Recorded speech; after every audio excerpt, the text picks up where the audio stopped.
తలవలే జీవించేవాడు.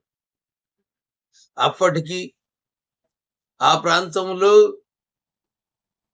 దేవుడు సృష్టించిన భూమిని వ్యక్తులకు శాశ్వత విక్రయం చేస్తూ దేశభక్తి కలిగిన ప్రభుత్వ అధికారులలో విద్యావంతులైన పోలీసులతో పాటు కుటుంబంలో, కులములో, మతములో విభేదాలను సృష్టిస్తూ అభివృద్ధిని ఆపుతున్న కుటుంబ రాజకీయ పార్టీలు లేవు. అయితే అక్రమ లాకౌటకు గురైన సిమెంట్ ఫ్యాక్టరీ